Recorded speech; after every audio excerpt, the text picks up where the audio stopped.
Hello. What's up? Hello. I thought that this would be appropriate for you to interrupt.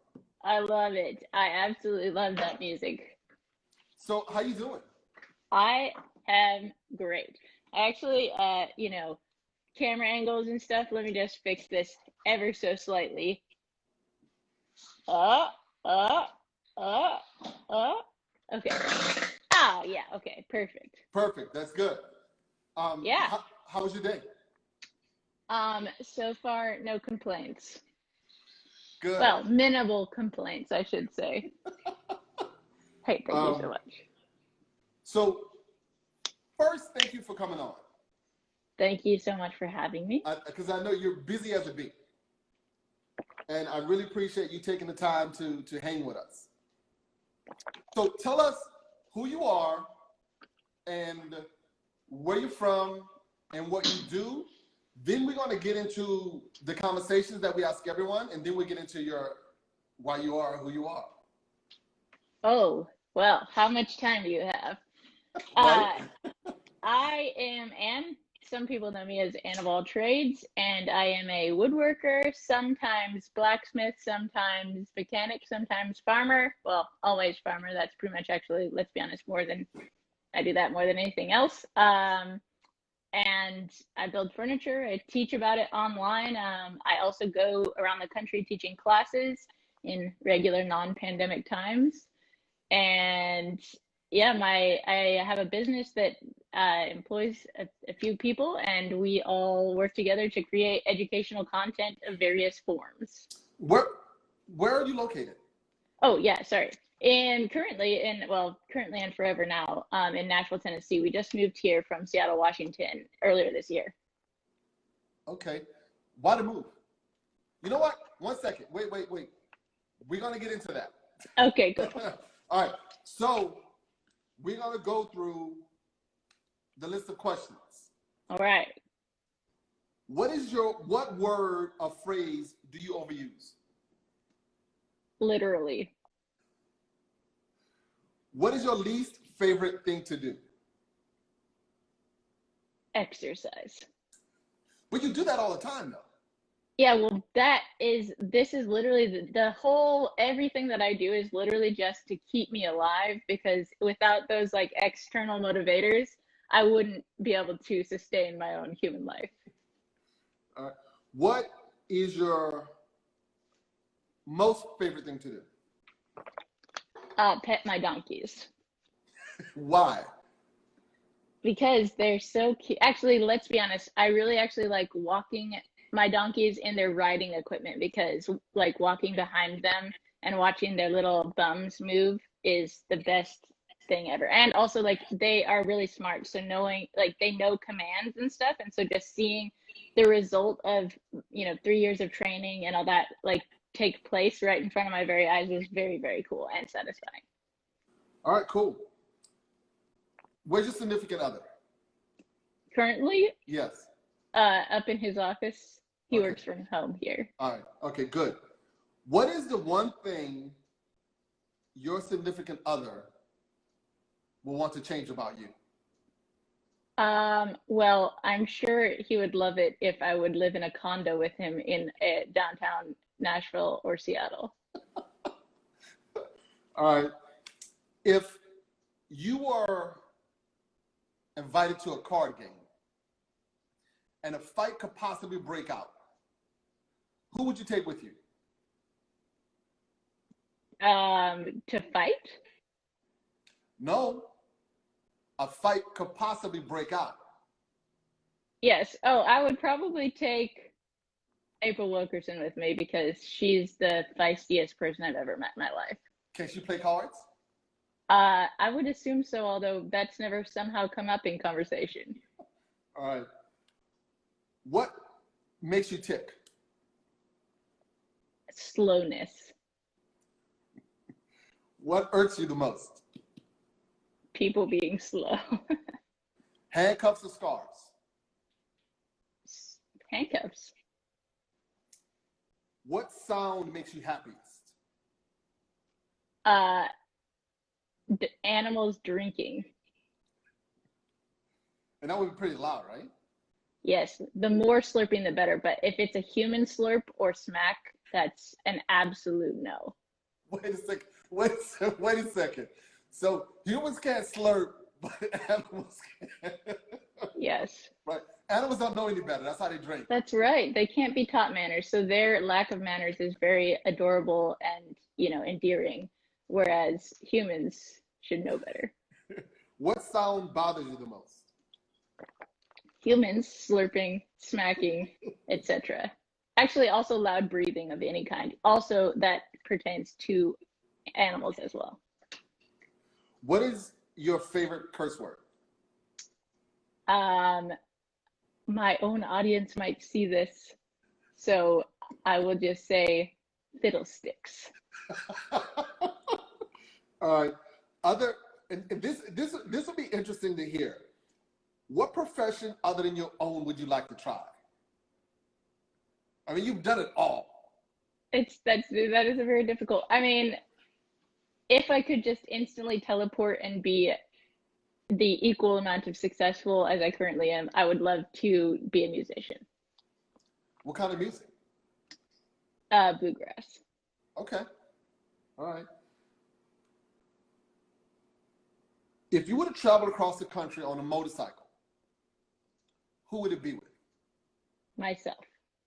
You got to take somebody.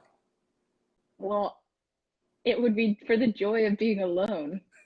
But I suppose I would take, my friend Kate, the modern day settler. Now, why Kate? Because she's the funniest, foulest, most amazing human I've ever met in my life. All right, cool. Now, the last question. What would you want on your tombstone? Was trampled to death by a herd of baby miniature donkeys. All right, so that's it for the questions. So now what we'd like to do is talk about from high school up until now and all of the things that have pointed you in the direction you're in. Okay, cool. So like including high school or not including high school? Was high school interesting?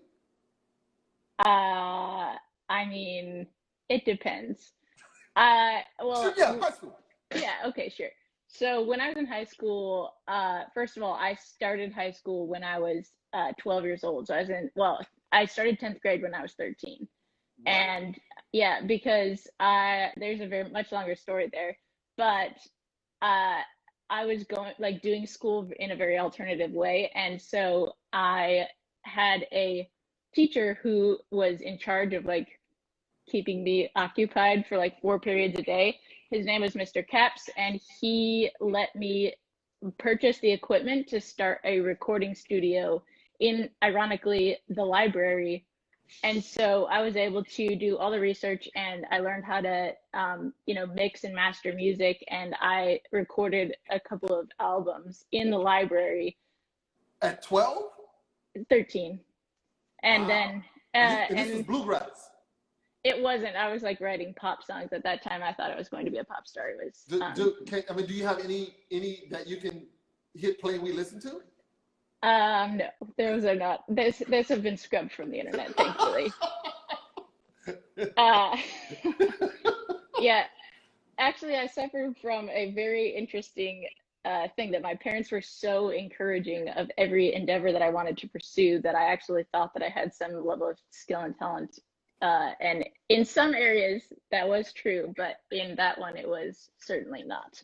So anyway, that kind of just started an obsession. I mean, I've always really focused in on things and gotten really obsessed with them. At that time, it was with music and recording and writing music, but really the reason that I liked it was because the program that I created allowed other people who I really enjoyed spending time with to then use the equipment and the system that I had set up to be able to then pursue their own stuff. And that's pretty much a pattern for my whole life. I'm always really interested in things that get me closer to other people that I admire, whose skills and talents that I admire, because I always am trying to learn from people and you know, get myself close to them creatively, because people are whoever they most are when they're doing something that they really love.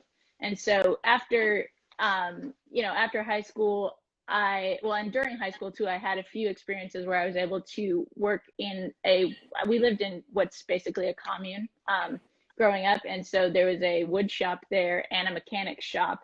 And during high school, I got a few opportunities to go into the wood shop, but it was never enough, because I really, really have always been obsessed with making things with my hands, but I never had regular access to tools. So then after I graduated from high school, I actually got a chance to go into the mechanic shop, and I started working on restoring a 1965 Ford Mustang. And so okay, wait a second. Where is that now? I had to sell it when I lived in Taiwan, because I actually didn't think I was ever going to move back to the States. And when you lived in where? Money. Taiwan. Okay, we'll get to that. Go ahead. Yeah, we'll get to that.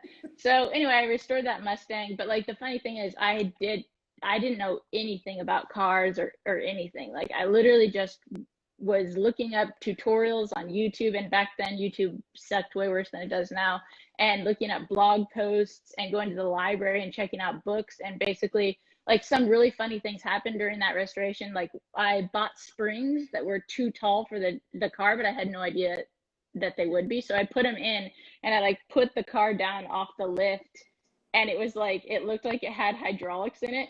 But I didn't have time to recompress the springs and take it out. So and that was my only vehicle. So I had to drive it like that for weeks. And I literally was like, I like barely can see over the steering wheel already. And so like, I'm sitting there like trying to see over anyway, it was ridiculous. But yeah, so suffice to say, I didn't die doing that miraculously. And then I went to university. I was in university for 2 years in the States, and then I went to Beijing, China. And I finished out my degree in Chinese and business studies.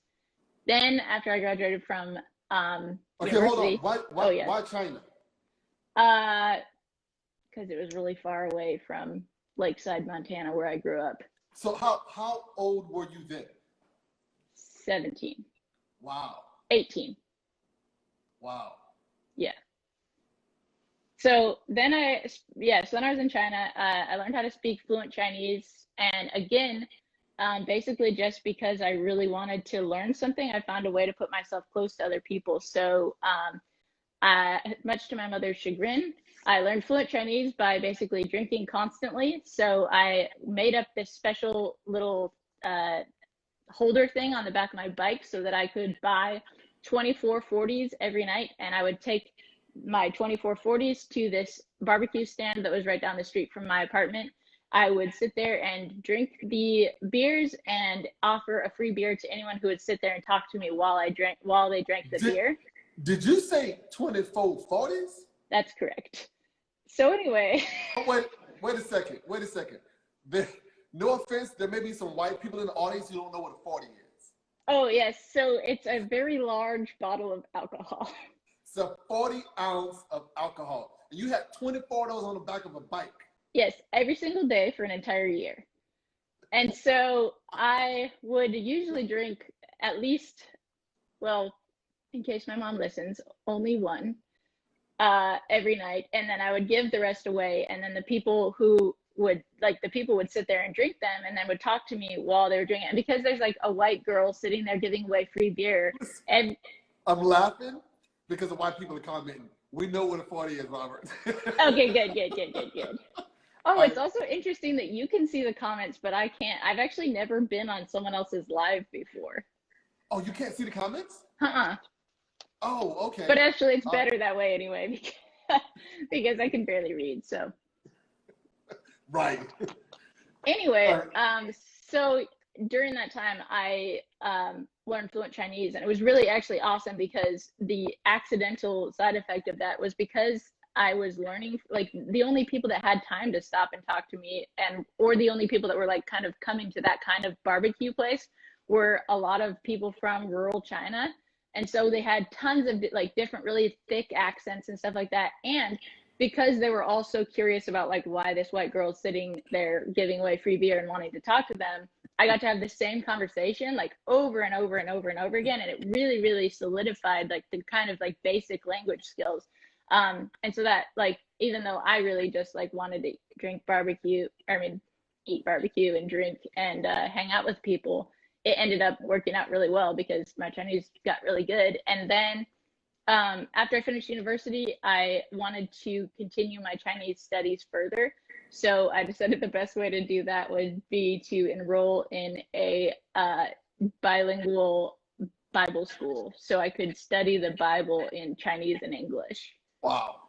And so that's what I did. And then that brings us up to like 8 years ago. After I finished that, my now husband, who had been my best friend since we were kids, told me that it was time to come home, and then we got married. We lived in Seattle.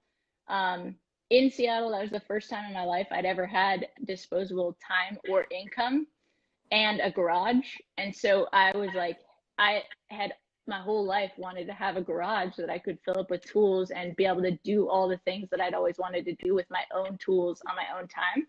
And so we were dead broke. Like for the first couple of years we were married, Adam was like kind of in between jobs, and so I was the only one working for part of that time. So we literally had no money. Like we were getting a lot of our groceries because I was volunteering at the food bank, because like the food bank is real. Yeah, the hustle was very real.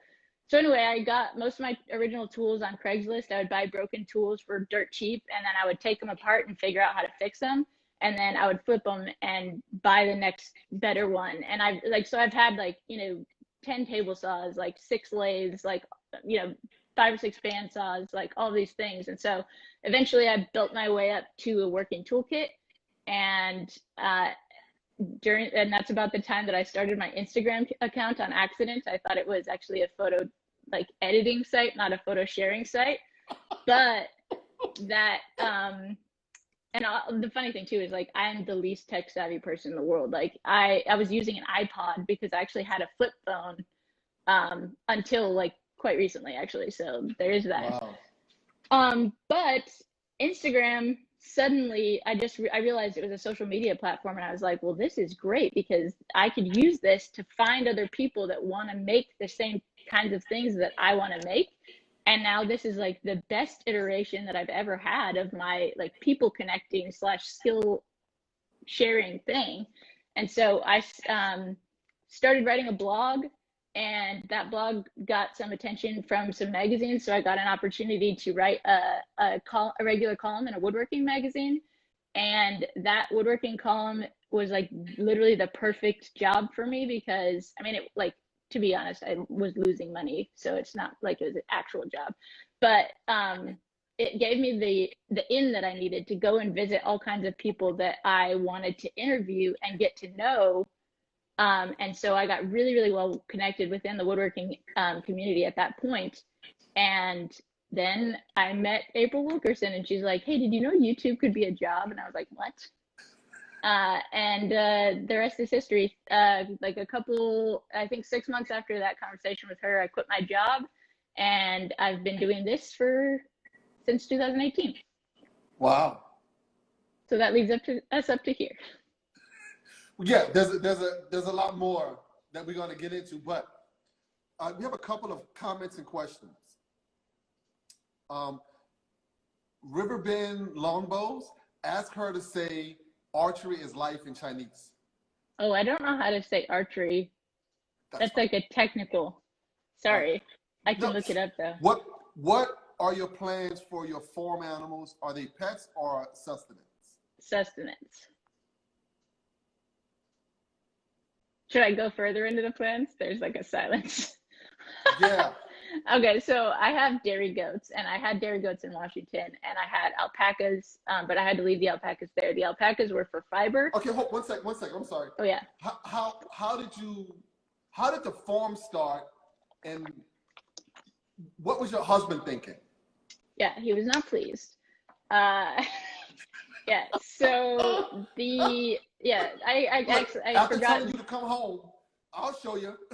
Exactly. Well, I did tell him in all fairness, I did tell him that I've always said if I'm going to live in America, I have to live on a farm because I grew up, my parents are missionaries, so I spent most of my young life traveling abroad.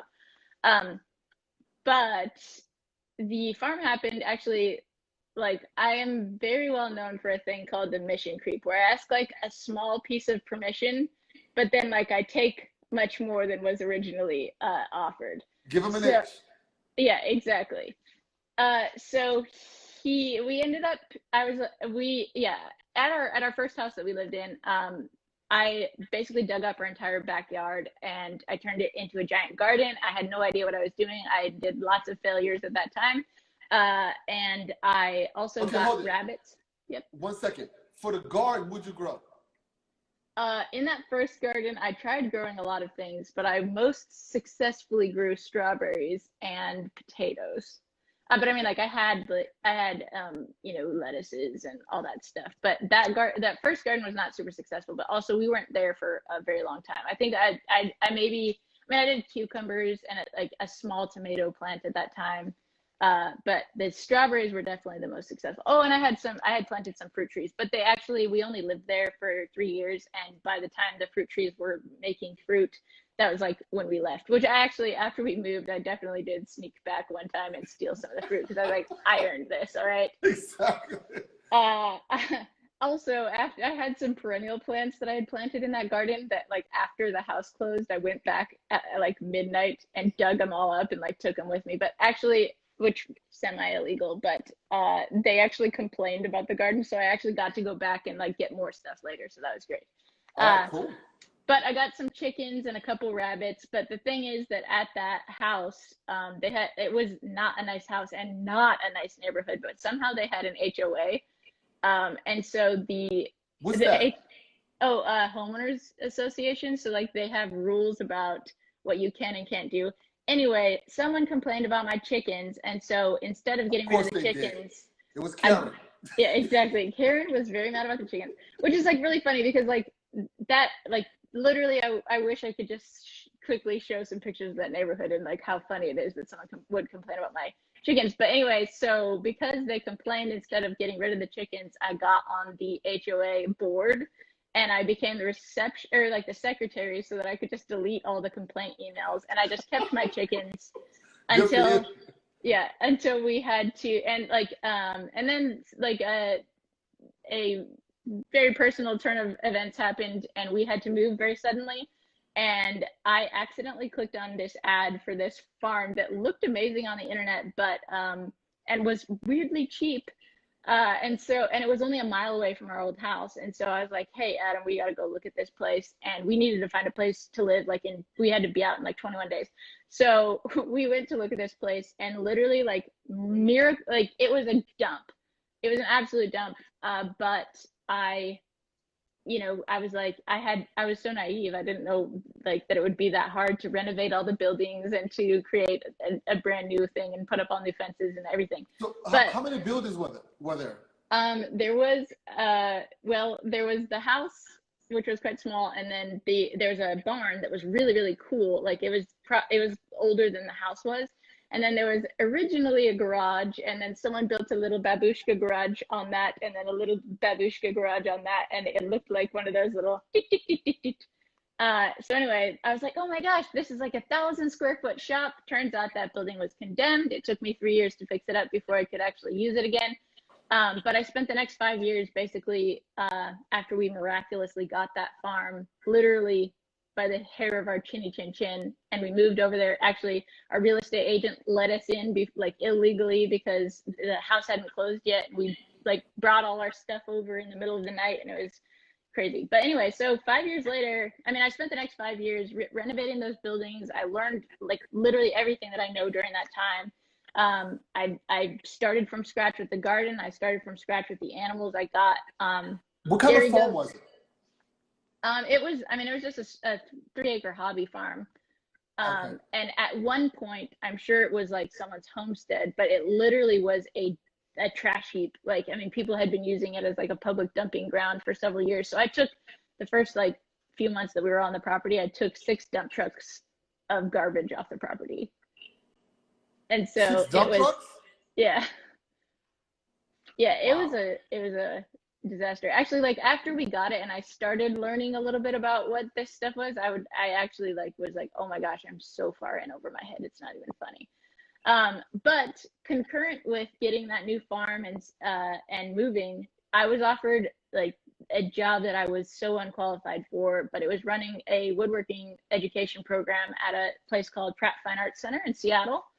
And I took the job, obviously, and built an education like it was their wood shop was like basically completely floundering at that time. And so as it turns out, like even though I was really unqualified for that job, what they really needed was someone who was good at networking and had some marketing experience, and that's like the two things that I'm really good at. And so I just started like going around to all of the woodworkers in the area and asking like, hey, who's the best woodworker you know? Do you think they'd be good at teaching? I hired a new teaching staff, and I basically, because I hadn't been able to afford to take any woodworking classes of my own ever before, I was like, well, let me just think about like what I want to learn as a woodworker. And so I started hiring those people to teach those classes. I wrote that class curriculum, and then I got to learn everything that I wanted to learn on the job for 3 years, which was amazing. Right. Um, and that again, like just kind of like the magazine job, gave me the in to meet a whole different crowd of people that I really, really wanted to network with. And so that, you know, gave me a reason to be in a lot of rooms I shouldn't have been in. And it was amazing. So that further connected me really well into the woodworking community and like gave me my chops, as you will, with woodworking. So that was great. And then, yeah, like I said, after 3 years of that, I quit my job and went full time working for myself. And this is still in Seattle. Mm-hmm. Yep. And so then, go ahead. the whole time that we were in Seattle, I did not really love living in Seattle. There's some amazing people there, but the climate there is not ideal. I have a circulation disorder, so like if it's below 70 degrees, like my body doesn't work very well, and so I was cold all the time, and like it's rainy all the time, and like anyway, I was always looking for an out, and so one of the places that I came to a lot for random work things was Tennessee, and I was just like, as soon as Adam was interested at all, I took that mile, and I'm like, let's go to Tennessee. So here we are. Okay. How'd you find a farm in Tennessee?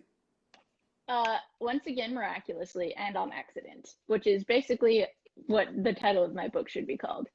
But yeah, I mean, we were looking. I mean, I'd been around this area, and so I knew kind of what I wanted, and I just basically had a friend who had a friend who was a real estate agent, and I was like, this is what I want.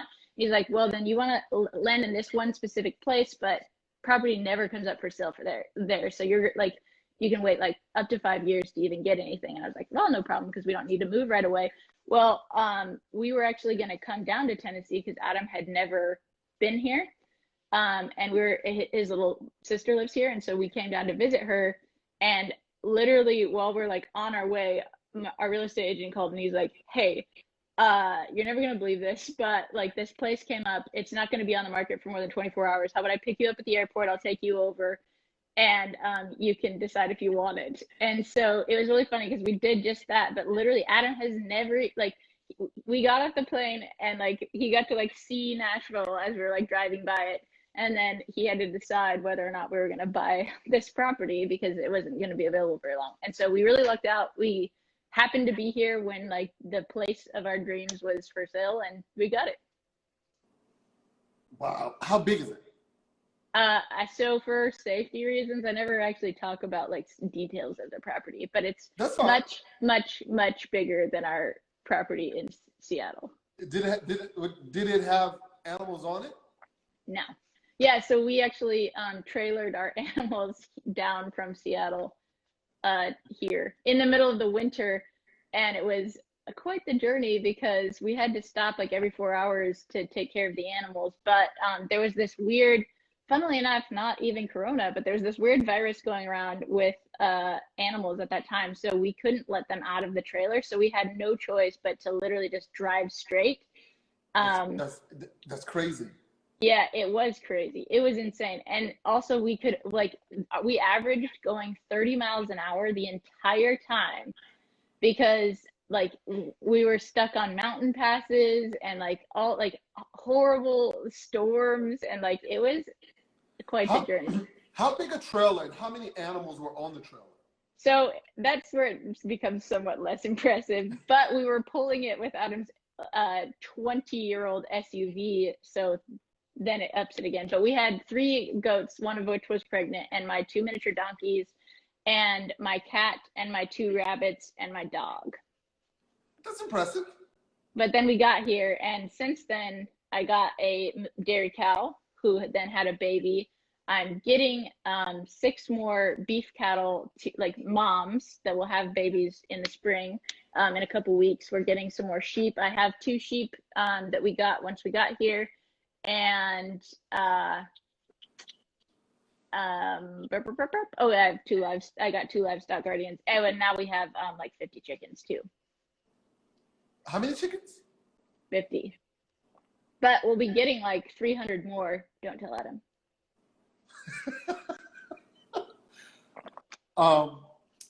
Someone just said Adam is a supportive guy. He's a very supportive CQ guy. House Woodworking. Yeah. Greg Kilsaw, are you helping Stevie this weekend? Oh, well, actually, I wish I could because she helped me so much when we were moving in, but we are still pretty much on full lockdown from the pandemic. My mom's terminally ill, and so I'm basically doing whatever I can to stay as safe as possible because I would really like to be able to see her again this year. So no, she's not helping Stevie this weekend. Yeah, no. So where, okay, I want to talk about the different places you went to learn your different skills. Yeah. So the first place you took a trip to learn was where? And what did you learn? In America?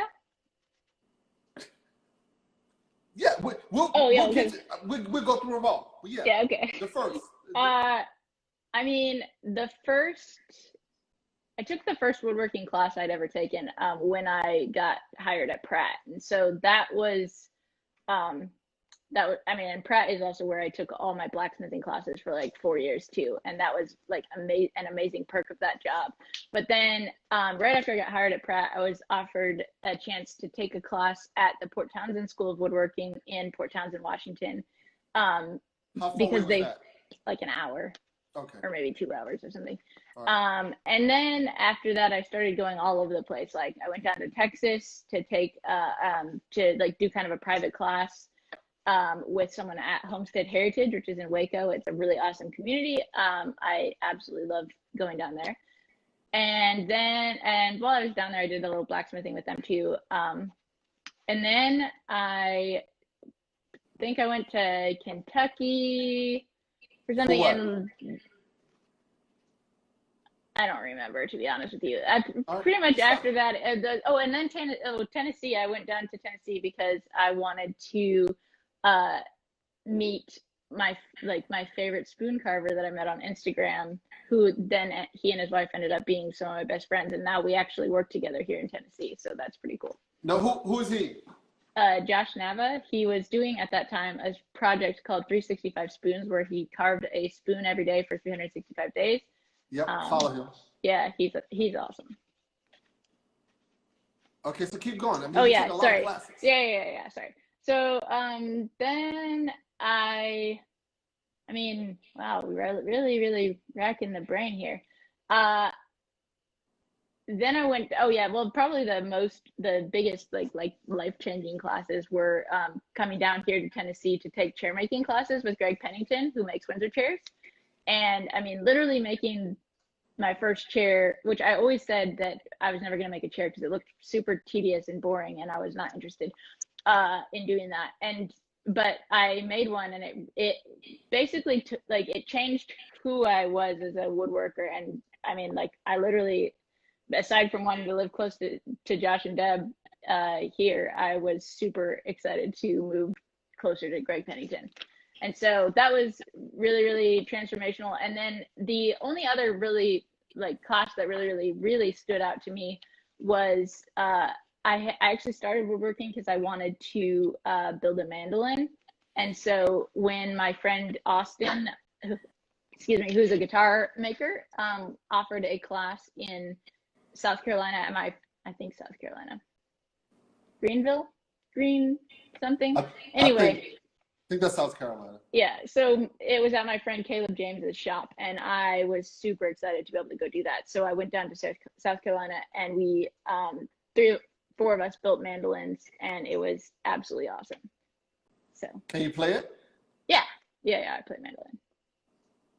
Where is it? Right there. Might be out of tune. I mean, I'll get it and tinkle the ivories. It's probably out of tune though because the air conditioner has been on today, but here it is anyway. So how does the air conditioner affect it being tuned? Oh, because like the air conditioner dries out the air, so it changes the humidity, and the humidity, it's not actually that bad, but it's like not great either.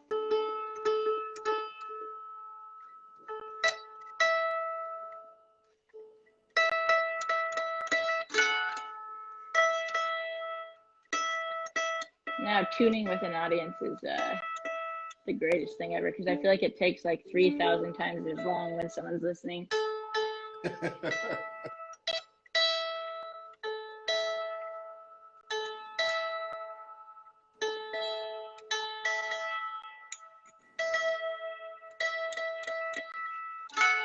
Ooh-ah.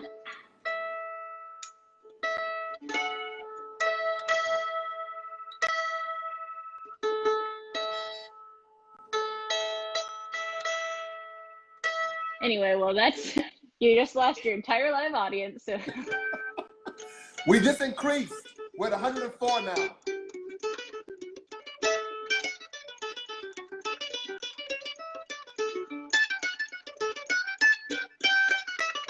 Wow.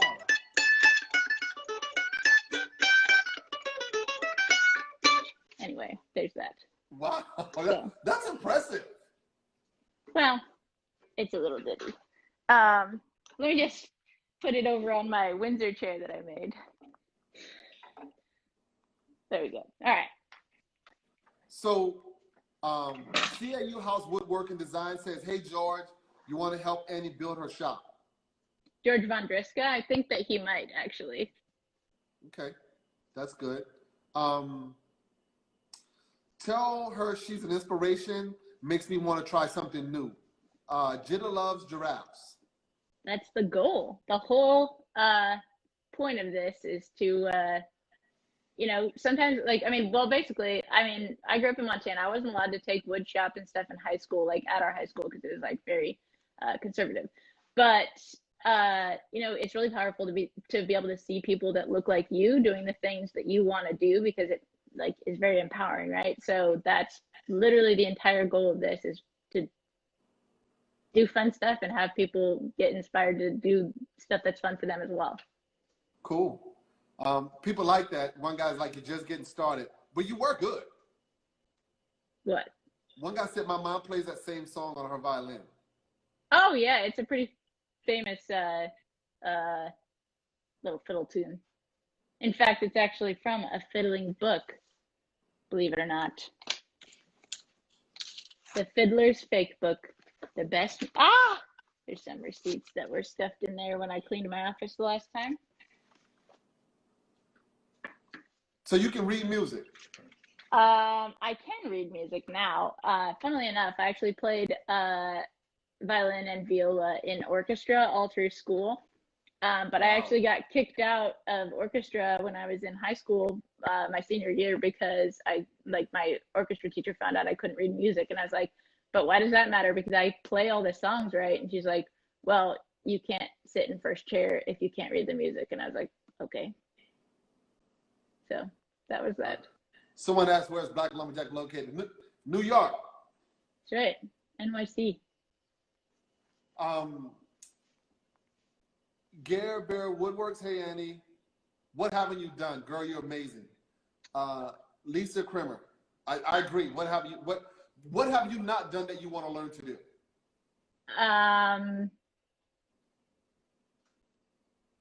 I want to get a lot better at like mechanic stuff, like electrical.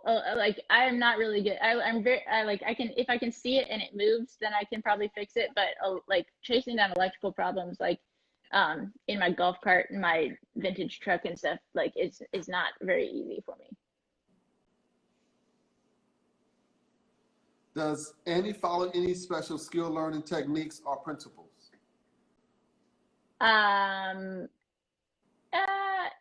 Not really. I mean, practice is very important with anything that you want to learn. I mean, like, I Yes. will say that, I mean, in today's age of information being available in every single facet of the internet and elsewhere, there can actually be so much information that it is paralyzing. And so, one thing that like I hear all the time is like, oh, I can't wait to, you know, get the tools that you have so that I can do the things that you do or whatever else. But actually, like, if you want to do anything, like, go and do it. Like, like people that want to garden, like, just like dig up a patch of your grass in your backyard and put some seeds in it and see what happens.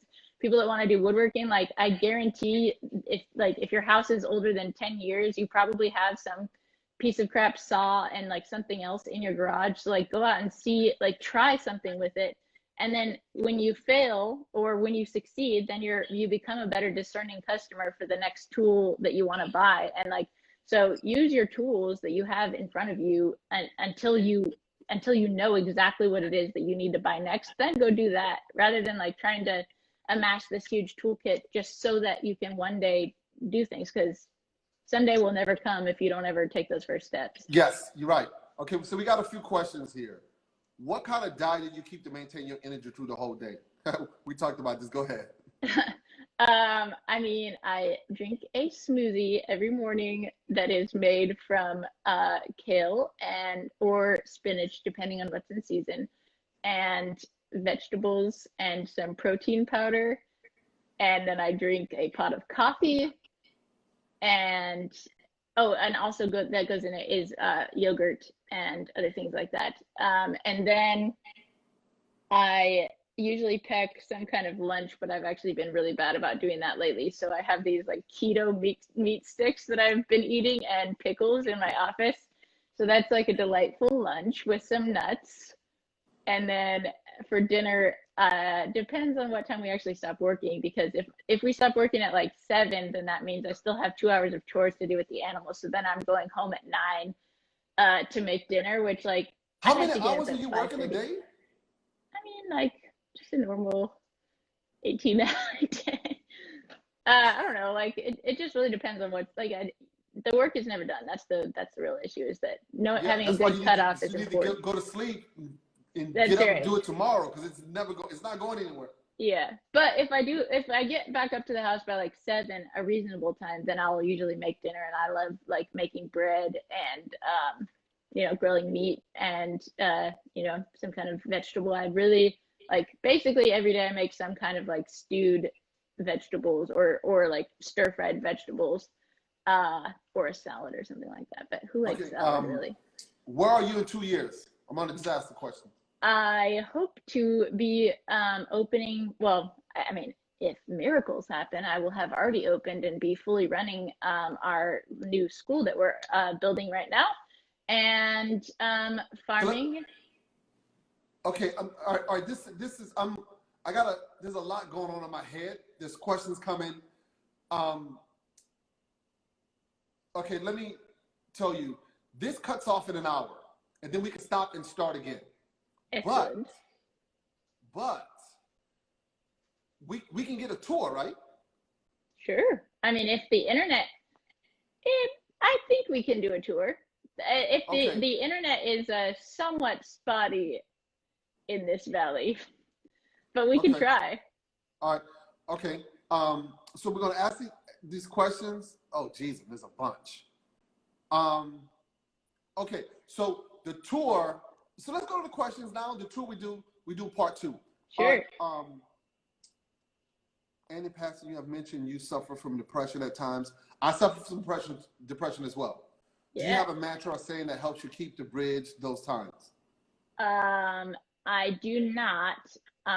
The farm was like the farm, like I love animals and I love gardening, but the farm was literally like my self-made, not cure, because I mean, it's like, it's, you know, it's runs in my family. It's something that I've dealt with my entire life and continue to deal with. But the farm, introduced an external source, like basically motivation source. Like like, left to my own devices, a lot of times in the past, I would have, seasons where I'd have like a huge, you know, crap fest, and I would just like lay in bed and cry for like weeks on end. And obviously that's not, not, that doesn't help anything. The more you stay sedentary, the worse that it gets. Especially with, since like one of the biggest triggers for my depression is like feeling like I've let myself or let other people down. And it just exacerbates every hour that you waste, or every day that you like continue to screw up even more. It's just like gets worse and worse. But so the farm was like, the farm, and specifically animals that I have to milk, was the way that I like forced myself to have something that I had to do no matter how bad I felt. And so I'm like, I've been, sometimes milking the animals is the only thing that I do that day. But usually by the time that I have gotten the milking done, then I like that one win kind of leads to another win and another win after that. But yeah, that's the whole farm. Like, I like animals, I like gardening, but it was basically the only way that I knew how to cope with like the hand that I was dealt in life, because I needed some kind of external thing to force me to do things. Yeah, that's why I stay busy. Mm-hmm. Because if I don't, I get depressed. Yeah. And it's staying still long enough for all of the stuff to come in, Yeah. to come in, and I stay busy to block it out. Yeah. And it works. Yeah. Some because it's either that, or I'm dealing with doing too much. And dealing with doing too much is much easier than dealing with the depression. Yep. So I take the other side. So Oh, how did you absolutely. meet April and the Wood Whisperer? April, I met in a bathroom at a woodworking conference, and shock of all shocks, the women's bathrooms at those things don't have very many people in them, so it's a great place to strike up a conversation. So, yeah. That's true, because there's not many women there. Exactly. Yeah, Right. but yeah. Okay, would you say and sorry, I met Mark because actually I don't remember if I met him at a woodworking conference, but maybe I think the first time we like spent any time together was when he flew out to Seattle to film me teaching a video for his guild. Okay. Now the next question is, would you say you're on the forefront of the new movement of woodworker out there that I've been seeing the last 2 years and educating? That's Jeff Whitney. I would love to be on the forefront. If you have some tips to get me there, I would love it. What about the working on a boat experience? I'm not as interested in boats somehow. Okay. It's interesting to note that many great creators are or were dyslexic. Yeah. Yeah. Yeah. Are you too? Yeah. What? Oh my gosh, that's so crazy. Yeah, I'm dyslexic, ADD. I was in special ed from 3rd to the 9th grade. Oh, well, then if we're really going there, I can talk about the reason that I was so young in all of the classes, because basically I had to do like a special, like my mom was like amazing about like basically just getting me whatever I needed. So because I was really, really struggling in school, she like pulled me out of school, and I took 8th and 9th grade at the same time, literally just like so I could get out of high school. So like my mom did my schoolwork for me in the classes that I needed to get out, like that I couldn't accomplish, and so that I could get my degree, my like diploma or whatever. So you're telling me your mom helped you cheat through school? I mean, lovingly, it was in my handwriting. I mean, like, quite literally, if it wasn't for my mom, I would never have made it past like kindergarten.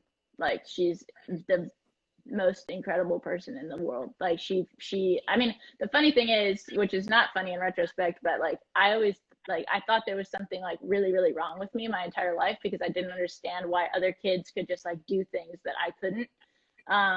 And that led to a lot of stuff. And I was really badly bullied as well when I was in school. But my mom never told me that like that there was anything different. And so like I literally found out as an adult like that like, oh, I actually have all these. You are different, and there's nothing wrong with you. There's something right with you that most of us should follow. Okay, what's up, Ben from Chef to Table? Annie, great to see your commitment to sharing so much with everyone. It's an insane amount of time and work and documenting. Amen to that. Next, what's the greenhouse? When's the greenhouse being built? Well, we will see. That is one little thing that's, well, I mean, because of COVID, I lost like a huge portion of my income. And so the building itself, like, is gonna be pretty miraculous to see how that comes together because I had set aside like finances that I thought were like for sure, and they are not. So we'll see. So as far as are you gonna have like a building party and invite a whole bunch of people out to help build? Yeah, maybe, probably, most likely. I mean, like, yes is the answer to that. Yes, I need help. You should. Filmmaker Ava DuVernay gives the same advice.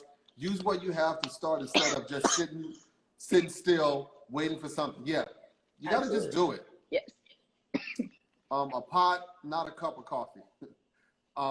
Has Adam become more of a farm boy since you moved to Tennessee? Absolutely not. You should see, like, yeah, no, is the answer to that. Veggies and smoothies, yes. Beaky65. Annie and Pastor, you said you mentioned yourself. Oh yeah, I did that. We did that. She goes to bed with the cause. But Annie doesn't watch Netflix. Probably not. Every once in a while, I do watch Netflix. I actually have some very guilty pleasures, but like, I mean, really, it's like as soon as I sit down, like I fall asleep. Like it like drives out nuts because like if I sit down, I mean, we're 5 minutes in and I'm fully asleep. Yeah, whoever's here for the tour is gonna be in the second hour. You got 8 minutes. If I buy a Call Me Baby Justin Bieber, any chance you autograph it?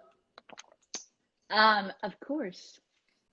I will be happy to deface any poster of Justin Bieber.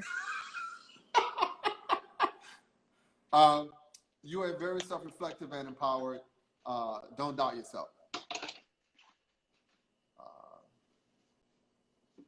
We appreciate your honesty, both Robert and Annie. Yep, it is what it is, man. You got to talk about it. Are you going to be teaching blacksmithing? I probably will not be teaching blacksmithing for several years until I'm a better blacksmith. But like kind of the whole idea behind my school is really because I mean, much like what I was doing at Pratt, where I was, hiring the teachers that I wanted to learn from. Sorry, let me just turn this off because that's going to be a huge problem. Now with this building, like the whole point of it is basically to like redistribute some of the like the resources that my business has to offer to some of the people that helped me out along the way. And so really, I'm really excited to be able to offer a lot of my friends who are incredibly talented craftsmen and women the opportunity to come out and teach and use my facility and offer their own classes. And then as part of that, help them to create and market some online content that will help augment their annual income. Awesome. Jimmy the rest is dyslexic. He got ADD too. He's got ADD bad. Yeah. The wonderful thing about you is that you always come out with a smile and a happy gesture, which is both my wife and I enjoy very much. We have a small farm like yours in Louisiana. Hello. Farm life is the best life. What is the impact of COVID-19 to your bottom line? Significant. David, ADD people unite. Yeah, we do. Yeah. If Andy feels that they will come hello from New Zealand. So what's the thing on people asking about the school? What's the deal with the school? That's what's on hold right now to being built, right? It is kind of on hold, but we are starting next week. And I'm just assuming that whatever needs to happen financially and otherwise will just happen. Yeah, you got to just do it. Yeah, I mean, like quite frankly, I paid $100,000 for supplies that are sitting in my lawn right now, so I can't really just let them sit there and rot, whether the money's there or not. I need to figure out a way to make it happen, Captain. Okay, who's Milk Dud? My baby little tiny goat. She's very precious and cute. Okay, so we're gonna see her in a moment. Okay, we'll do our best. Hoping there would be women of color, women and people of color at the school. Yeah, that's the point. Absolutely, that's the goal. Will you be making any fine woodworking videos in the near future? Yes, there are some already filmed and currently in the editing process, so you could expect those in 20 to 25 weeks. As a Latino, I have to say how much I appreciate seeing, hearing, and learning from others who are underrepresented in the maker, creator, woodworker community. Thank you both. You're welcome. So, okay, we have 4 minutes until the clock starts ticking. Do you want to start now? Do you want to shut it down and start again now? Or do you want to wait till it cuts us off? No, I want to ask you my questions. Okay, go ahead. So I noticed in your feed you seem to be a bit of a purveyor of whiskey. Is that true? No. Oh, really? Do you drink at all? I've never drank in my entire life. Oh, okay. All right. So what's the No. 77 whiskey thing that I keep seeing pop up from here and there? Oh, there it is. Yes. This is the conversation we had with the distiller a couple of days ago. He does it by himself. He's been doing it for 10 years. He was in corporate America and he got out of it. Crazy. Now, I am kind of connected with alcohol because I worked in a bar at Four Seasons Hotel for 20 years. Holy moly. I worked at a bar for 7 years. Yeah, so I am, okay, so the real question is, what's your connection with whiskey? I have no connection with whiskey. I hate it. I got alcohol poisoning when I was 13. Oops, I mean 21. From you know I was gonna call you on that, right? Never been able to drink it since. All right. Okay, we have 63 seconds. 63. Okay, wait. What are you doing with the giant walnut logs you just got? Well, I'm a sawyer. Yes. I cut big logs. So the plan, when I first started this 14 years ago, I'm a gardener as well. Excellent. Right? And if you know, a beefsteak and an heirloom tomato is the same amount of energy, but they yield two completely different things. Yeah. So I grow heirlooms, and in walnut, it takes just the same amount of work as it does to cut an oak log or a pine log. It's all the same amount of work, but walnut yields a different outcome. Yes.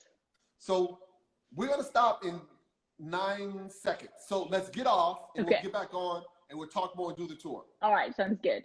All right. Hello. Hello. Awesome. Okay, so I had to come outside because I knew that if I stayed inside, well, first of all, I get no actual signal outside, but if I came out, then I'd lose it and we'd get bumped off. So anyway, here I am outside. There is my office right there. Awesome. There is my free ATV that is very, very broken that I just got. And underneath there is my new pizza oven that I can't wait to get.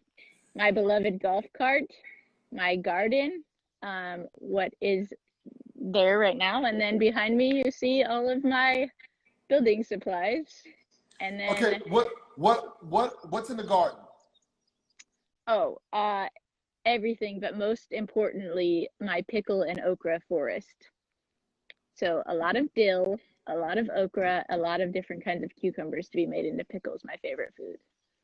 Ah, But okay. then, you know, obviously like tomatoes and sweet potatoes and watermelons and like everything that you could. So what's the fascinating? Oh, why okra?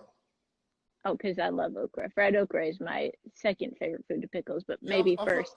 I'm from New Orleans. A lot of okra. A lot of okra. Oh yeah. I mean everything. Gumbo. Stewed okra. I mean like the way Bubba Gump talks about shrimp, I'm let's about to talk say about that. okra. I was about to say. I was about to say that. All Yeah. right. I've never ever walked in a pickle forest. Oh, well, I mean, we could walk in a pickle forest, although it doesn't like, I mean, it really doesn't look like much right now because it's oh my gosh, someone left the gate open. Thank God Howdy didn't get in here and eat all my pickles. Uh, Behind me we have some brassicas and some tomatoes, and then beyond is the beginnings of the okra forest, and then all of these are like fruit bushes here. And then here's my tomato row, and there's also a bunch of like ghost peppers and scorpion peppers and things Okay, like that because I like to make. slow it down, right? The okra and the cucumbers for the dill, are there different variations of okra or just Oh one kind? yeah. No, there's a bunch of different kinds. I don't actually know the names of any That's of them. fine. I went to my friend's farm and harvested the seeds of all, like I try to save as many seeds as I can. So I took all the biggest pods and then saved the seeds from those ones and then planted them down there. But and there they are. And there's some corn and stuff in there. And then So, here's the dill. so all of your vegetables come from seeds or from plants or A little both? bit of both. It depends. Like most things that like have a shorter life cycle, you can like seeds, no problem. Like watermelon, cucumber, like all that stuff, seeds, seeds, seeds. But tomatoes, because you need to get a head start, and peppers, because you need to get a head start, you get. I get the plants. Yep, yeah, that's fine. And I would grow them from seeds. Well, I will when I have my greenhouse. But like this year, it was like a miracle to even get this garden planted. So. Let me tell you, I garden and I've been doing it for a while. I've always been a weird black dude. Gardening and farming is so much work. Yeah, it's a It's so lot. much work. It's. I mean, I stopped doing as much as I did because it's too much to put up to deal with. So I Yeah. commend you on that. It's a lot of work. Yeah, well, I mean, you know, it's but it's good work. I mean, like the biggest thing I think for I mean, anxiety and attention deficit issues is staying busy, like you said, keeping your body moving, and then like obviously eating healthy because you're growing healthy stuff. Yep, that's good. So let's see if we got any more So, questions coming in. Or you can keep with the tour. oh yeah, well, we've got some my dill forest right here, and then some little cucumbers growing there. Lots of oh yeah, I make hot sauce, so like lots of hot peppers, Woo. some How like how hot? oh, the hottest, the hottest. I would win because I lived in Asia for a lot of my young life. I will That's right. win any spice eating contest anytime, anywhere. And I'm very humble is another thing about that. So, some trash radishes and other garbage things like that. Like a whole bunch of different pumpkins and stuff, mainly because like there used to be grass in this whole area, so I'm trying to keep the grass down because you know bare ground is never a good thing. And then some more pickles and pickle making things down there. And then I planted some fruit trees, but I don't know if they're gonna take or not because I What was a kind of fruit little. trees? My favorite is frost peach. I planted a couple of those and some cherry trees and some like apple tree and um yeah, a plum tree, but there's more fruit trees up at the top of the property, um but they're in sad shape. Well, I guess I should show you right there behind the garden is what looks like a grassy little knoll right now, but it's actually a pond that needs to be fixed. And ideally, and so like after the building is built, because like the building's going right there, so that's the pad for the building. Boop. How But big is it going to once be? 5,000 square feet. It's big. Yeah, it's big. It's 2 stories. So it's yeah, there'll be like classrooms upstairs. Well, I mean, we'll see. I mean, right now it's just going to be a barn because we are a farm, so we don't have to get permits if we're building a barn. And so after I know what's going to happen financially and otherwise, then we'll cross those bridges when we get to them. But right over there, there's the pond, and so the garden, after all the building supplies are gone, will actually go around the whole pond, and so there'll be fruit trees all around the pond, and like it will, like the whole front of the building will be like a giant garden, so it'll be really cool. And behind me is my barn where my animals live during the nighttime.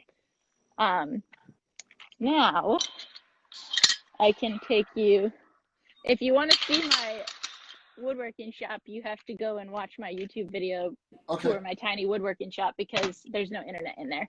No problem. But here's my trusty golf cart that is the love of my life. And hopefully my battery lasts long enough to take, oh yeah, well, Lucy! Oh, let's see if we can find my pig. Oh, here she is. Oh yeah, here she is. Lucy! What's up, Lucy? Lucy. Oh my God, she's cute. She's a trim little girl. She's losing weight. We inherited her. Don't eat them. Yep, exactly. We inherited her from the neighbor, and she was morbidly obese, and so she's working on losing some lbs right now. She's looking real trim.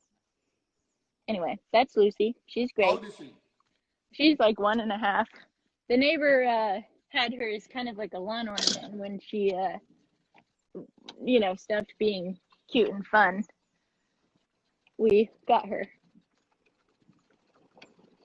All right, we'll just. Are you going to breed Lucy? No. I think I probably need to fix her, because she has some behavior issues, to say the least. And I think that she might be a tad hormonal. So, here's my property, and excuse the noise as I rattle around the highway. As we go by, I'll show you my chicken coop. What's really special about this chicken coop is it's a exact replica, including the roof angles and everything, of my barn. So next week, when it's painted the same color as my barn, it'll be really awesome to park it in front of my barn, and then, it'll just be ridiculous for no reason. Coming back over here, hoping, oh, there they are. My donkeys, Howdy and Bella, the loves of my life, are over here. Hi, guys. So how many donkeys do you want to have? How many animals do you want to have eventually? Well, it's always about the quality, not the quantity. I would like to have a couple of baby miniature donkeys at some point, because they're like, a baby mini donkey is like the cutest thing in the entire world. There's Howdy, and there's Bella, and they're livestock guardians, so they protect the chickens and the goats and stuff from predators. I was just going to ask you, are they safe out there? And I guess they are. Oh yeah, definitely. They chase off coyotes and bobcats and foxes like all the time. In fact, like I have to be really careful to keep the gate shut, because if any of the neighbors' dogs come onto our property, they are in danger. But anyway, we'll come right over here to, hi guys. These are all of the babies. Hey guys! So here we have Aretha Franklin. She's a Nigerian dwarf milk goat. We have Johnny and June. They're our livestock guardian dogs, and they're just the sweetest, most precious souls in the whole world.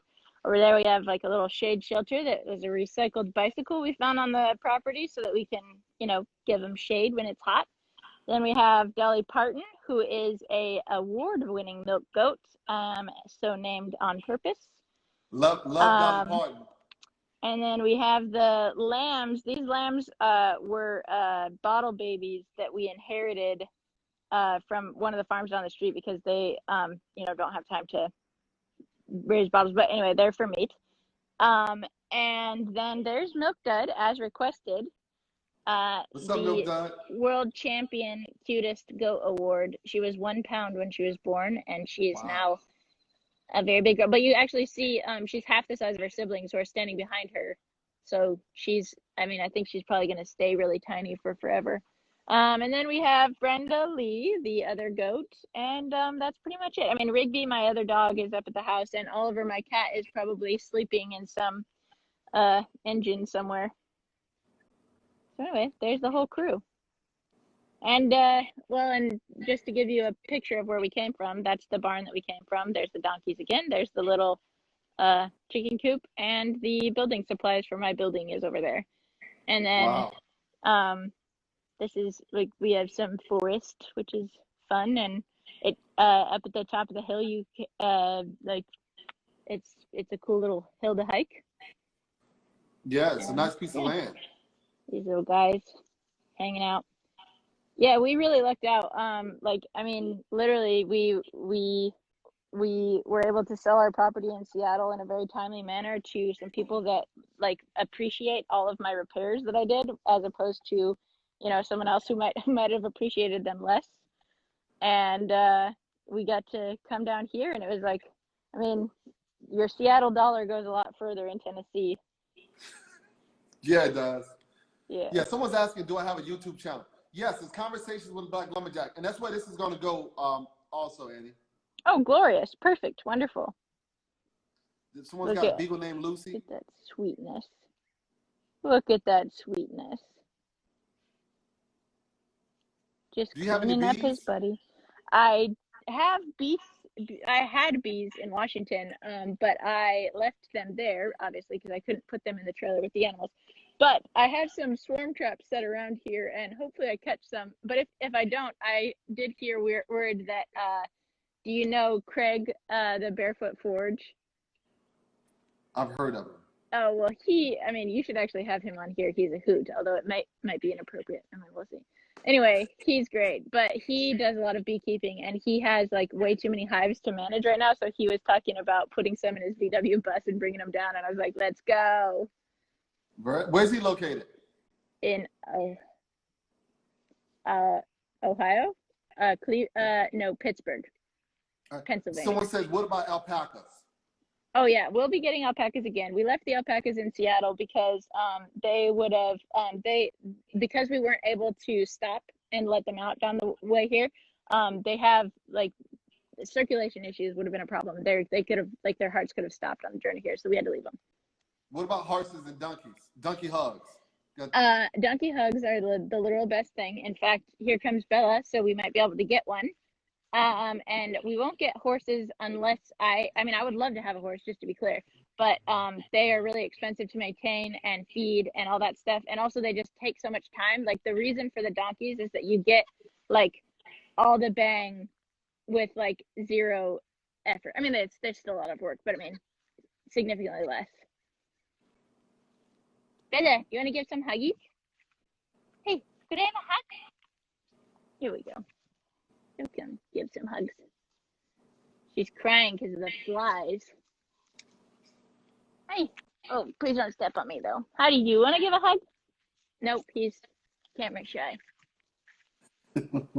But these are, yeah, they're pretty much the best things ever. They'll sit and they do these little precious noises, which I don't know if you can hear, but they purr when they're happy, and it basically sounds like snoring. Cool. Yep. Also their lips tremble when you.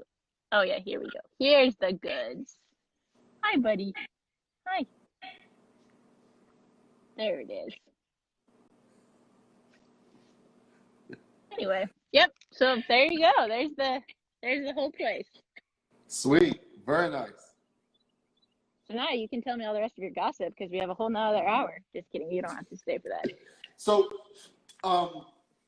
now, okay, so I got the walnut logs because we mill them to make big tables, and we sell them as well.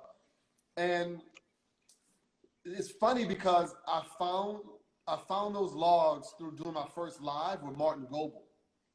Oh, really? Oh, okay. Yeah. That's awesome. Yeah, someone watched us, and the guy he happened to be a little low, because like 75, 80 miles away. He's like, hey, I got some walnut. You want to buy it? And I'm like, yeah, what do you got? He goes, well, I got one that's 4 feet long and 4 feet wide and 18 feet long. I was like, really? Uh-oh. Yeah, exactly. So we talked about it, and then I got my car, my van, and just drove out there immediately. And I get there, and I'm like, wow, this guy's been collecting, walnut for a while. So I'm talking to him, and I got this number in my head. And I'm thinking, this is what I could afford. Yeah. This is what it's probably worth. And I wonder what he wants. So he came in very close to what I could afford. So we did the deal, and then I needed to move it, which is a whole nother deal because it's 80 If you miles get away. 4 foot wide pieces, you're in trouble as far as moving. Yeah. So I call a buddy I know with a tree company. I called maybe 4 guys, and one guy goes, "Oh, give me the number, give me this address, I'll go see it." And I'm like, "What?" And I'm thinking to myself, why would you drive 80 miles just to see this job? Well, thank God he did, because he goes, you need a truck and a trailer. A truck is not big enough. I thought a truck was. So we get there, and he was 100% correct. The truck was not enough. So we got it back and unloaded it, stacked it. And I, in fact, for that big log, I'm going to have Matt Cremona come down, and we're going to build his sawmill, and we're going to cut that log on there. And yesterday, I went to look at another walnut log that's a Matt Cremona size mill log. And this one was 80 miles away in Princeton, New Jersey. Oh, wow. And there was a couple who had a number on the log. They didn't care what, they just had a number. The log there was a hole in it that was 6 inches by 6 feet. So I'm trying to negotiate. They didn't want to move. They want that number. So I put the measurement tape on it, and it's 51 inches by 18 feet. And I'm thinking, okay, there's some rotten here, but I need to figure out how to make this work. So I think I'm going to get it. And everything else is just me getting wood from New York City, municipalities. After COVID, I've gotten a lot of calls about people want trees that are in a yard. Oh, right, because everyone's home, like, looking at stuff and being annoyed by it. Yeah, that makes sense. So now they want me to mill those trees into lumber and make a furniture for them. So I've got about 6 calls like that, and that's been pretty good. Yeah. So that's pretty much what I do. We make furniture, and we mill lumber. We have a kiln.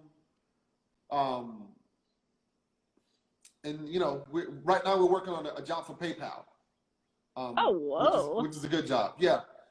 And that's 42 screens that are going to Omaha, I think. 42 of anything. That's an undertaking. Yeah. Someone says be careful with the yard trees with nails. Yeah. I took a picture of it. There's about 7 nails in one of the logs.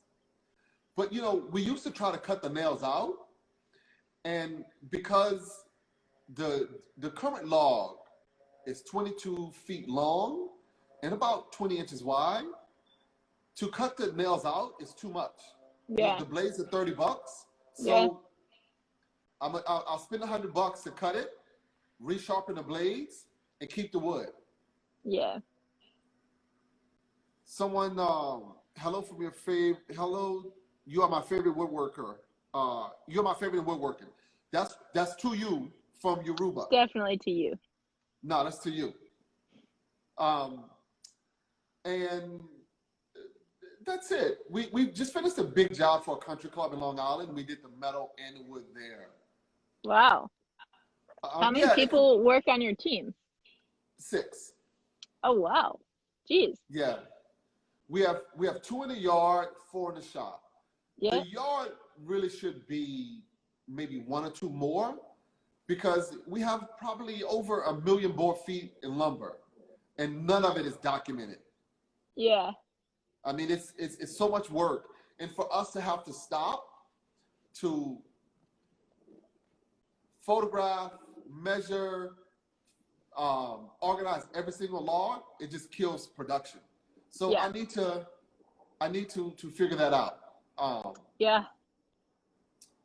So yes, mandolin making was in Greenville, SC. FYI, Izzy Swan moved here a couple of years ago. Now I see the comments actually. Hey William, what's up? Good. So what got you into woodworking? So what got you into woodworking, Annie?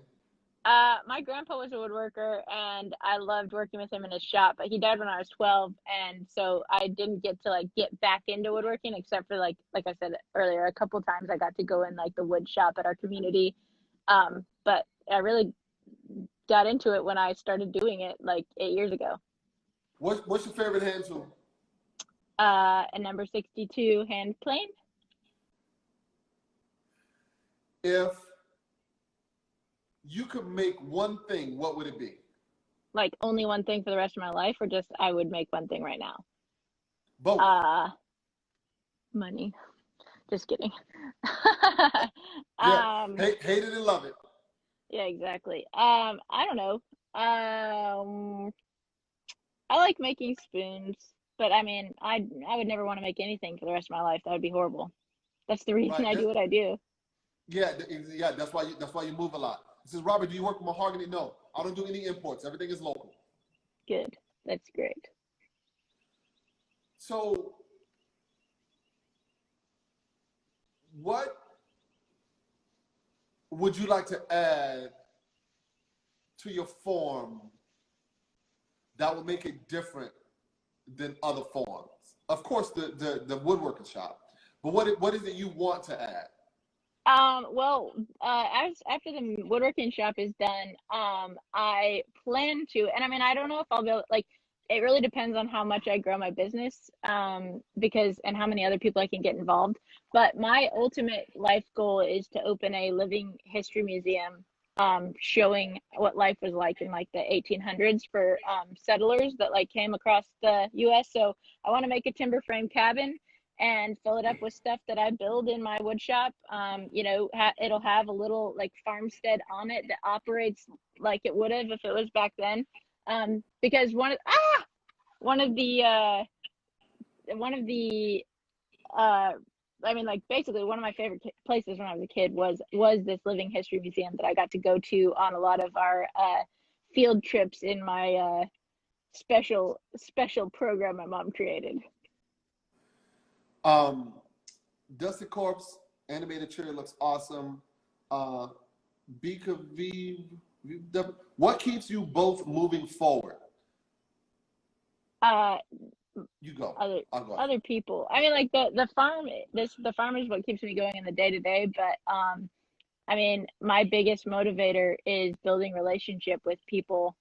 And so, you know, as I grow my business, like the whole purpose is to use my business to support other people getting to do what they love, because I feel so lucky that I get to do that. What keeps me moving forward is my dream, loving what I do, and somehow having this guilt or responsibility of being a Black man and making sure I do this as well as I can, as big as I can, and be as approachable as I can to invite others to do it. So it's like, it's what keeps me going is the culture, being able to do this and show other people who look like me that we can do this. Yeah. And for all of those people whom I'll never ever see or talk to, who see me and what I'm doing and get encouraged. So yeah, that's and plus, you know, there's a lot of, in New York, there's a lot of different things that are cool. We did Coach when Coach was the anchor tenant for the first building in Hudson Yards. And we were in with them first. So I was in the Hudson Yards first. Wow. And we did 40 display tables and big, 14 feet, 6 feet wide. We did big. And that made me proud. That keeps me moving forward. Being a black man, being in New York City, saving trees, which is crazy. Yeah. And being able to move into Hudson Yards with the anchor tenant, that keeps me up at night and it helps me sleep at night. It does both. Yeah. We did 80 benches for Roberto Clemente Plaza in the Bronx, knowing that I have chairs in this park that people sit at, sleep at all day long, and to know that a black man did that, I did. It's things like that help me, that keep me aligned with what the real purpose is of what this is about. Yeah. That makes me happy. And plus, like finding that load of walnut, that keeps me going. Yeah. There's a constant hunt in doing this. Yeah. And you as you know, you got to stay ahead of the curve. You got to stay ahead of the curve. So you said your dream is what keeps you. What's the ultimate dream? Okay.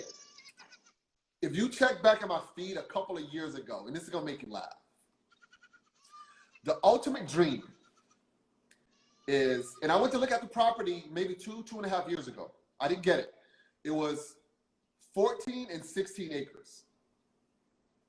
The ultimate dream is to have about 20 to 30 acres, to have a vineyard, an orchard, to have containers where I'm turning sea containers into homes all on the property.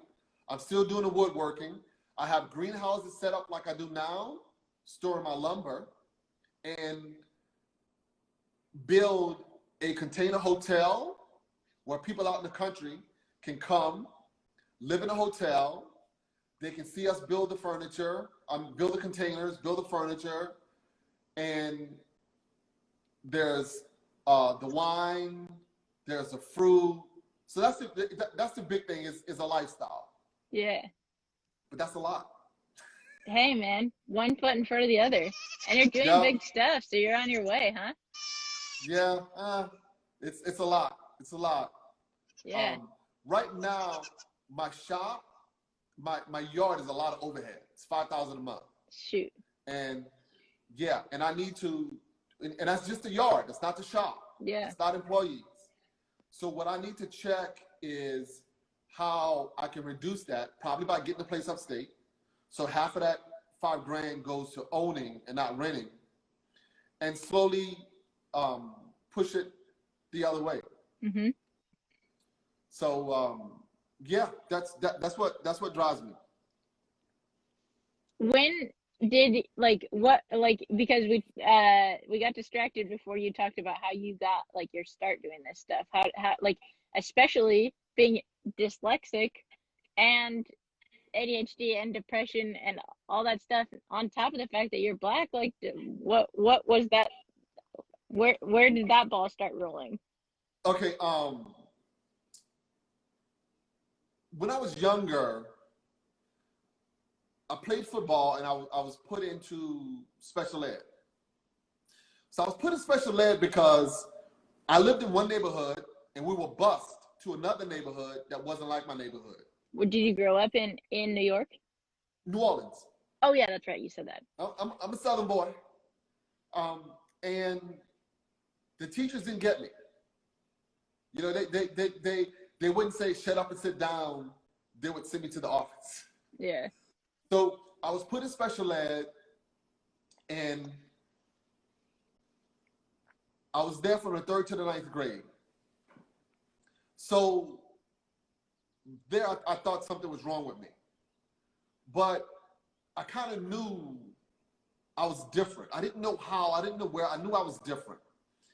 And I had a perm. A perm? Yeah, I had a perm. That probably really just did well for everything. I had a bowl cut and a rat tail, like simultaneously for almost my entire childhood. So So I had a perm. All of my friends, I lived in a black neighborhood. All of my friends were white. And I wanted to be, I took some guitar lessons. I wanted to be in the band. And it was me and a couple of guys. The name of the band was Sex No Sleep. So at some point, something happened. It was probably meeting someone that went to my high school, another black guy. And then he told me about the high school. And then I started seeing that high school. And then I'm looking around and I'm like, I want to go there. And high school is all black, is all male.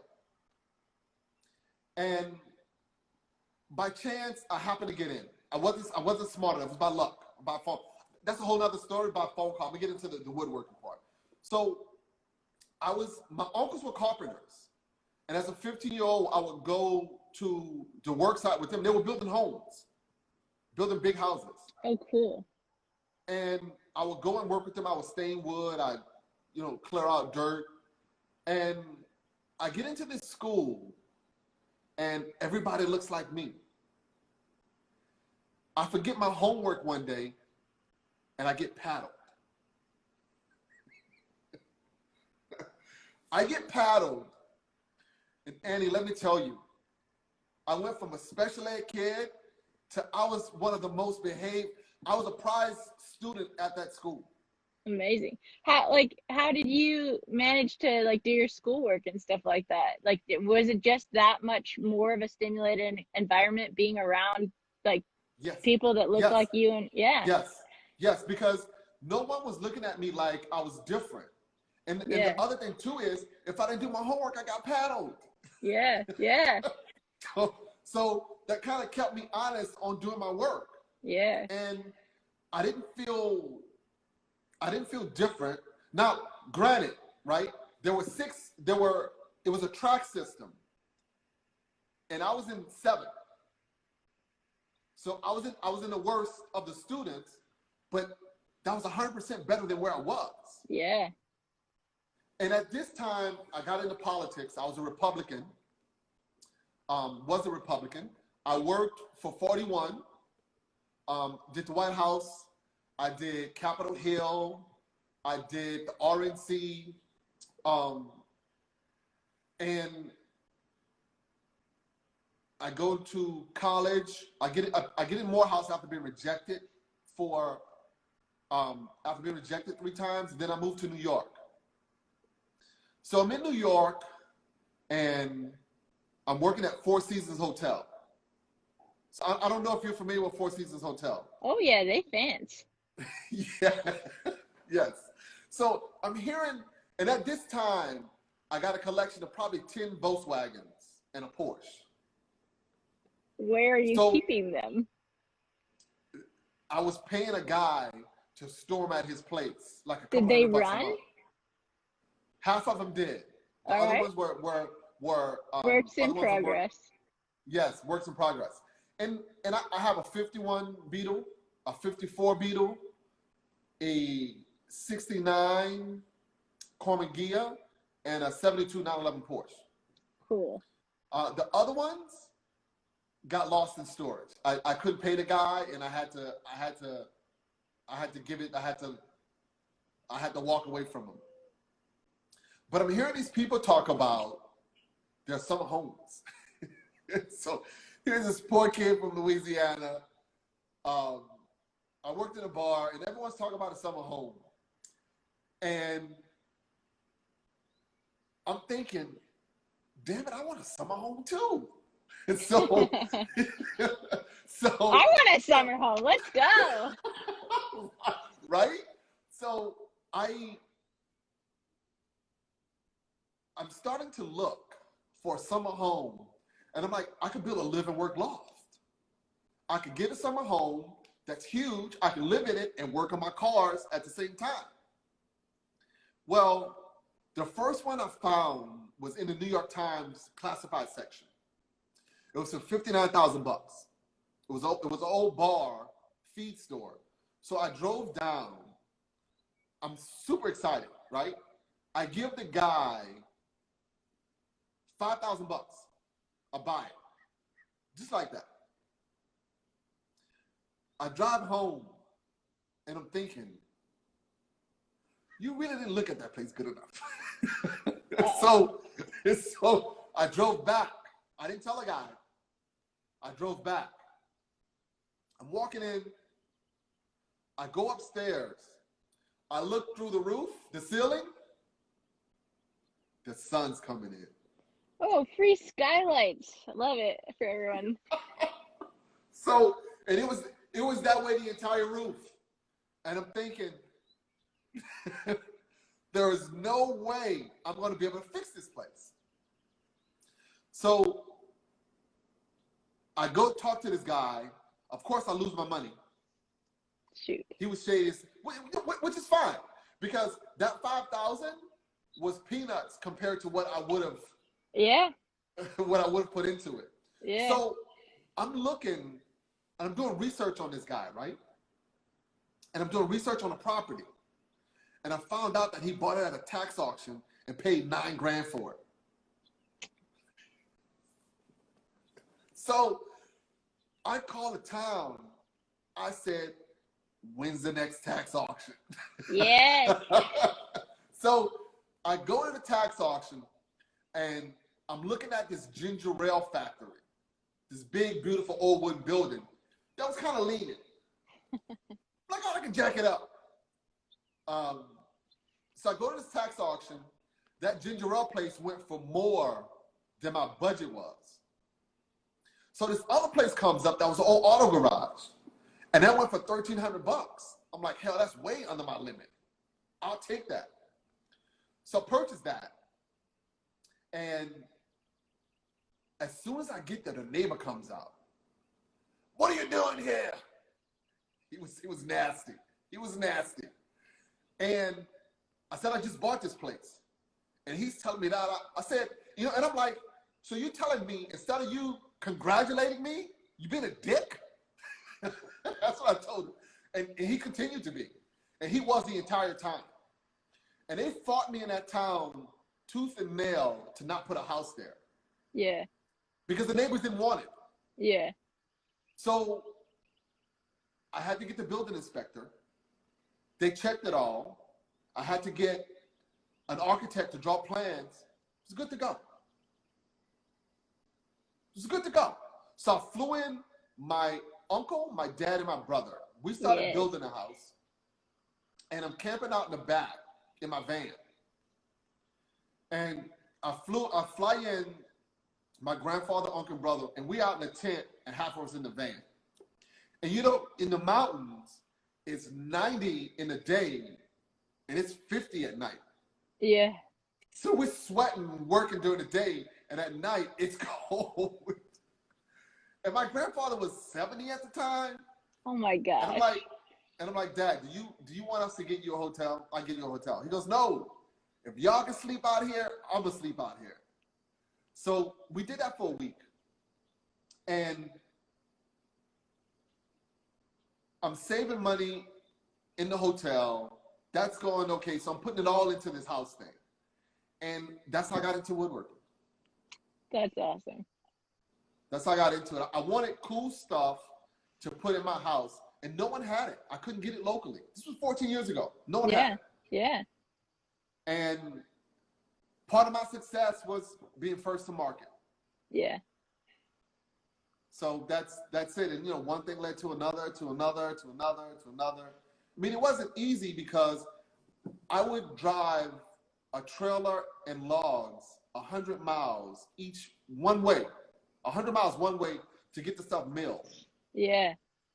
And then I was getting a bill from the sawyer, and I'm like, how much is that saw?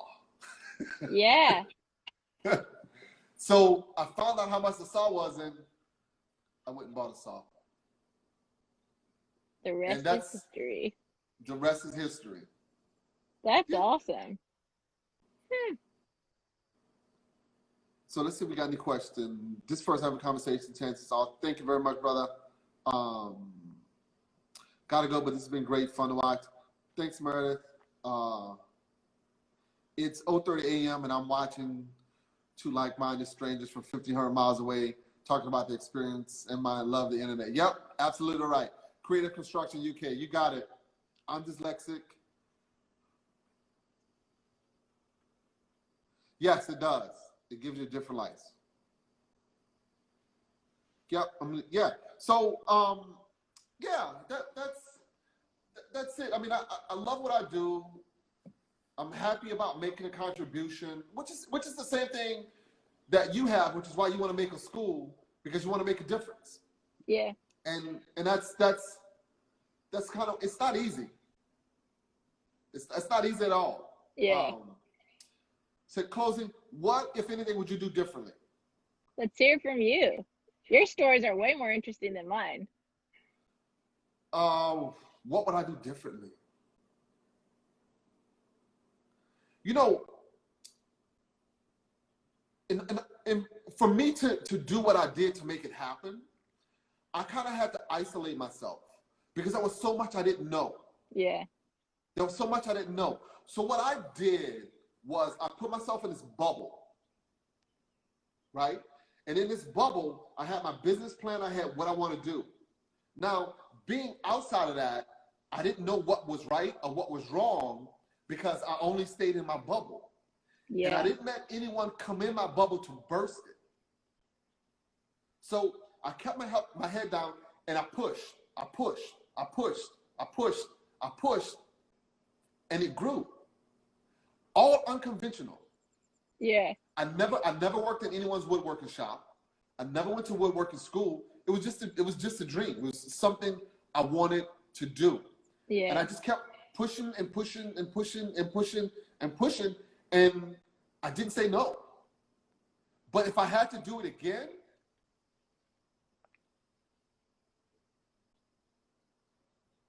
I wouldn't change anything. Yeah. I wouldn't, because it's gratifying. It's good to know that I did this and I did it my way. Yeah. So I wouldn't change anything. Maybe a few things here and there, but it was too much. It's too much fun. Yeah. To change anything. Maybe being more. I don't think, and this is part of why we're talking. I don't think and this is all of my life, and maybe it was because of depression, whatever it was. I've never put enough energy into maintaining and keeping friendships. So if I had to do it different, I'd probably reach out to more people to work with them, to build with them. Like you have a network of a lot of people that you deal with. I didn't do that. Yeah. I was a lone ranger. And maybe in my head, I said because I'm black, but it wasn't because I'm black. Hell, I don't talk to anybody. And it's not good. Yeah. It's not good. So that is something that I need to change, period. Which is what I'm trying to do, is be more open about relationships and nurture them. Yeah. What's up, Purple Knight? That's the guy from my high school. Oh, awesome. So yeah, that's what I would change is building relationships, but I need to change that in life, period. Yeah. So what about you? What would you change? I mean, similarly, like it's in my life, I'm always like, how the heck did that happen? Like in hindsight, I've been given like so many opportunities that like I know I didn't deserve, but like, you know, again, because my parents raised me with like some level of weird self-confidence despite everything that was going on. I was just like, Yep. yeah, I mean, why not? Let's go. Let's do it. And so there isn't like, I mean, you know, if I hadn't gone to China, then, you know, like that would have changed the whole trajectory of my life. If I Yes. hadn't have done, I mean, if we didn't have to like move suddenly, we would have gotten that farm, and like who knows what life would have looked like in any other way. So I mean, if I could go back in time, like, I mean, because relationship is so important to me, and having learned a lot more like about myself and about how to better maintain relationships over the last like few years, I definitely, if I had it to do over again, I would have like dealt with some relationships differently, surely. Like I've been like, as an employer, I could have like handled certain things differently, surely. And I wish I knew more about like interpersonal relationships and, like That's healthy a learning curve. expectations and Yeah. communication and things like that. But, All, you live all and of your learn. life. Yeah. Yeah. That you got to charge it to the game. That's Yeah. part of what we do. Yeah. But Yeah. so nothing really. I mean, but it is exciting to be somewhat introspective right now, because now moving forward, like the world's the possibility. It literally it is, and I think that's why I mill so much lumber all of the time. Not because I think I'm gonna sell every slab, but because if a company calls me and needs 100 or 1,000 tables, I can do it. Yep. That's that. It's everything I do is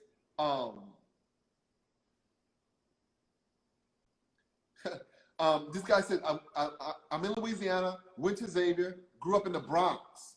I'm sure you know we common folks. Yes. So that's why I do it. It's never ever. I remember a guy I was going to be partners with, very intelligent guy, and maybe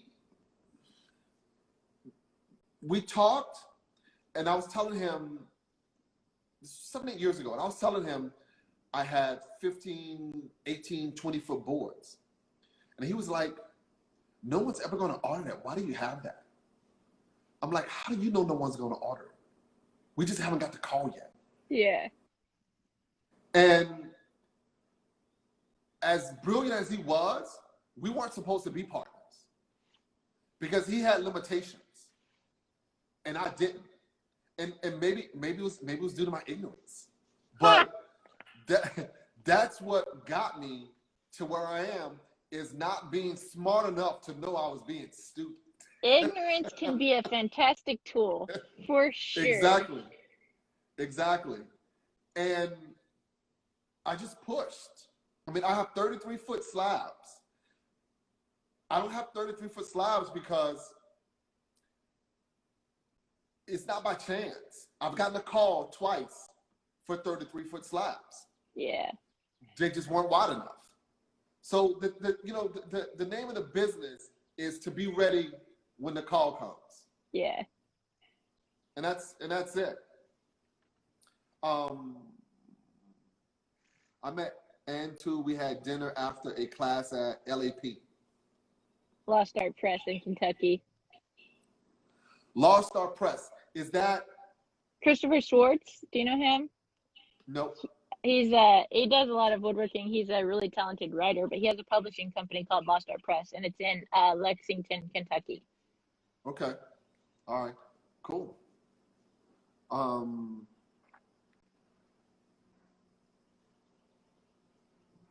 Oh, so for the viewers, yeah. So the viewers, tell them where you're from. One guy's from Scotland. Dusty Corpse and Creative is from London. I'm in New York, and Eddie is in Tennessee. Nashville? Yep. Yeah.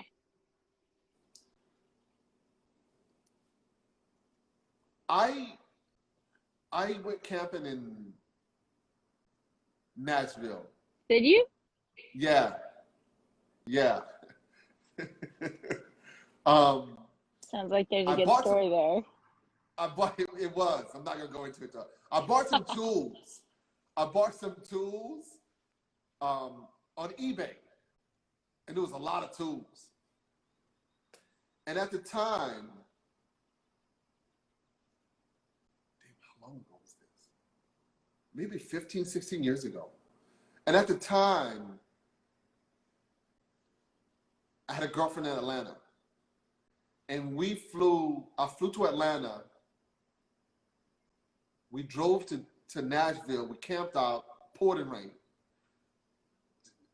sister, she wasn't into the camping, but I mean, she stuck it out. Poured rain. We went, got the tools out of storage. We went, got the tools from the tool place and put them into storage. That summer, I drove from New York to Nashville to pick up the tools and drove back. That was crazy because it was hot. My van has no AC. That was not good. It's not good. But yeah, so ultimately, how big do you want your shop to be? What do you want to teach in your school? Woodworking? All things homesteading. So like basically I want to teach like well, I mean whatever I can. I mean, I think like machining, blacksmithing, woodworking obviously, but like farming and gardening, I want to like give people the tools that they need to, or like that they want to like do stuff with their hands. Like I want to do a lot of business coaching, you know, especially when it comes to farming, because you know there's a lot of opportunities in it that like don't require having your own land, and things like that. And so I mean, you know, and like obviously like current events have brought other things to light like that I would really like to be focusing on a lot more, that like, you know, getting more kids and more people of color involved in both farming and woodworking. Like, you know, like we talked about, it's so powerful to have people that look like you doing the things that you want to do. Yeah, and you know, if you go back in American history, the slaves were farmers and carpenters. Yeah. So at some point, colored people did this stuff, and slavery stopped it all. So, you know, I that part of what I think you do is absolutely fascinating, and love you for that, because what you're going to do is introduce this to another demographic, another culture that will share it within their culture for generations. So Yeah. it just goes on and on and on. I was talking to Wood from the Hood, Minneapolis about this, and all of the hobbies that I have, you know, the collecting fans, the collecting, I used to be heavy into bread making, old refrigerators, the cars, you know, even the woodworking, the wood turning. And I would always get frustrated with Black people because I'm like, why the hell don't Black people have more hobbies? Why aren't Black people in more diverse fields? And I'm like, wait a second. 60 years ago, we weren't allowed to do any of this. Yeah. We couldn't do anything else but go to work and go home.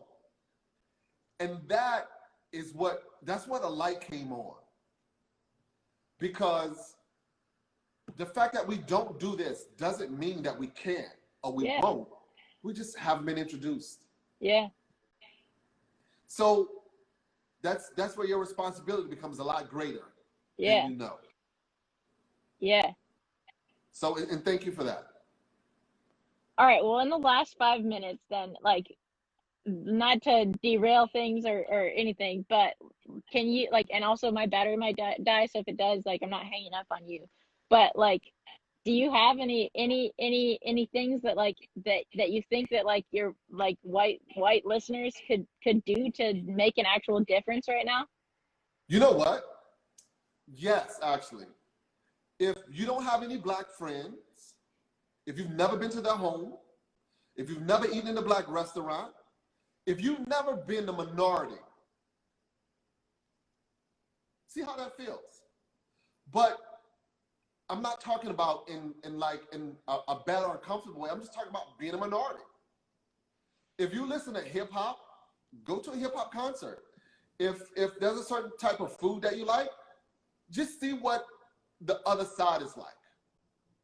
And I think once we do that and find out that we're the same, we won't really pay attention to our differences. So that's what I would say to the white people that are listening is get to know someone of color. And I don't mean Johnny from work. That's not what I mean. I mean, you actually have a friend that you hang out with, that you go to the house, that you spend time with them, that you get to know them beyond work. And that's what I think. DS Watts said, I've been in a crappy mood, place mentally. Weeks after listening to this, I find myself in a great mood, feeling motivated. Great. Motivation and ignorance combined with patience in it for ourselves. Yep. Calgary, Alberta, Minnesota, Vancouver, wooden buckets. I think maybe they wanted me to teach that in the school. Got it.